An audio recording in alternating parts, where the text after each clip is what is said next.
Olá, querido amigo, querida amiga, chegou mais uma vez aquele momento muito especial do meu lar para o seu lar.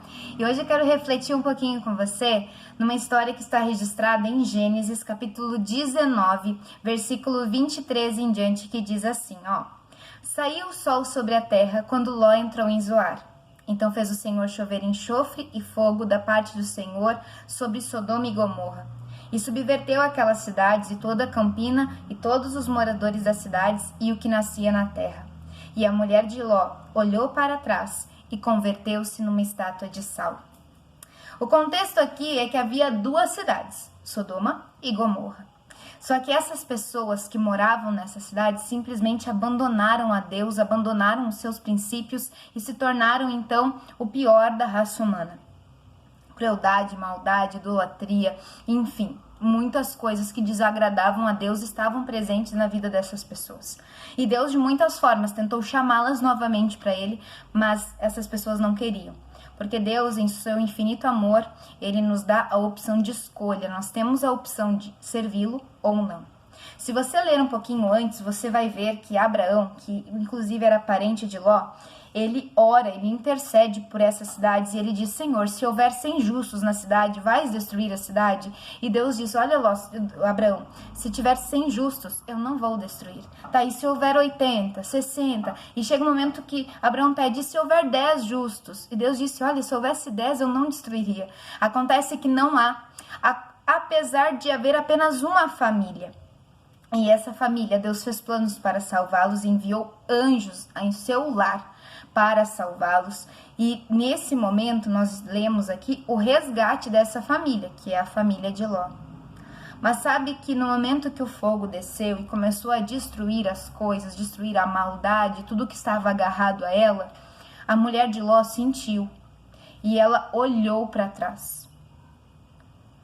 Note o que Paulo fala sobre isso lá em Filipenses, capítulo 3, versículo 12 em diante. Olha só. Não que eu já tenha recebido ou tenha já obtido a perfeição, mas prossigo para conquistar aquilo para o que também foi conquistado por Cristo Jesus. Irmãos, quanto a mim, não julgo havê-lo alcançado, mas uma coisa faço, esquecendo-me das coisas que para trás ficam e avançando para as que diante de mim estão, prossigo para o alvo, para o prêmio da soberana vocação de Deus em Cristo Jesus. Em algum momento da sua vida, você já sentiu o desejo de voltar no tempo? Eu já.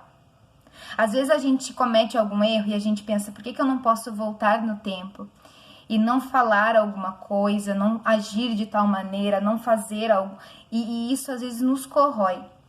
Eu confesso a você que teve momentos na vida que eu já me senti perdoada por Deus, mas eu não consegui me perdoar porque eu estava olhando para trás.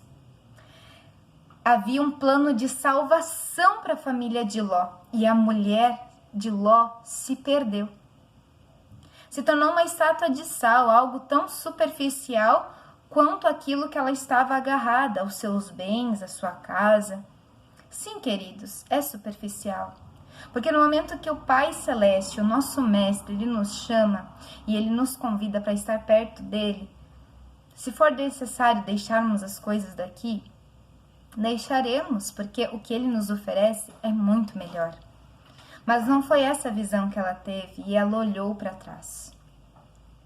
Nós precisamos aprender a olhar para frente, para as coisas que diante de nós estão.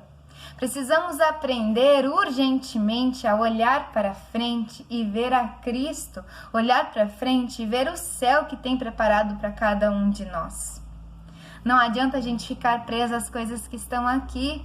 Não adianta Jesus nos chamar com carinho, vem filho, e a gente dar um passo na direção dele, mas o olhar continuar lá. Devemos olhar para frente, olhar para os nossos passos e ver que os nossos passos estão firmes, estamos decididos, estamos convictos do que estamos fazendo, estamos convictos do perdão do Senhor. O que aconteceu no passado, eu não vou conseguir voltar lá, eu não consigo voltar ao dia de ontem, a semana passada, não dá. O que passou, passou. Você pediu perdão para Deus? Amém por isso. Então agora é olhar para frente. Então agora é seguir, é criar um novo rumo, é mudar a direção. E se porventura pecar, que possamos lembrar que existe um advogado intercedendo por nós, que é Cristo Jesus, que está disposto a nos oferecer o perdão. E novamente, vamos aos pés dele e vamos continuar olhando para frente, porque existe muita coisa maravilhosa nos aguardando nos braços de Jesus.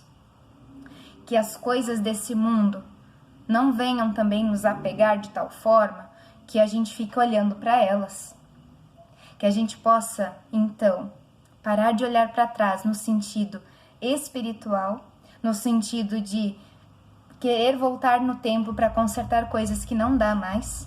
E que a gente também não fique olhando para trás para as coisas, para os bens, ou até mesmo para situações como eu quero seguir a Jesus, mas a minha mãe pensa diferente, a cultura que eu vim é outro tipo. Se você está conhecendo, se você sabe o que Deus espera de você, chegou o momento de não olhar para trás. Que o Senhor abençoe a sua vida, que o Senhor lhe ajude a avançar a cada dia mais para o lar. Que você avance a cada dia mais para os braços de Jesus. Vamos juntos orar? Querido e bom Deus, às vezes aqui nesse mundo é difícil nós olharmos sempre para frente, olharmos para Ti, porque às vezes algumas coisas nesse mundo nos chamam a nossa atenção, assim como chamou a atenção da esposa de Ló e a fez olhar para trás.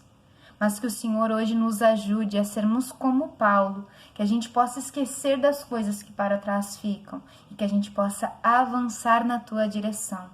Cuida de nós, nos abençoa, nos perdoa e realmente nos refaça e nos ajuda a nos perdoarmos pelas coisas que a gente às vezes não consegue se perdoar e que as coisas desse mundo não tomem a prioridade na nossa vida, mas que o Senhor seja sempre a nossa prioridade, em nome de Jesus. Amém.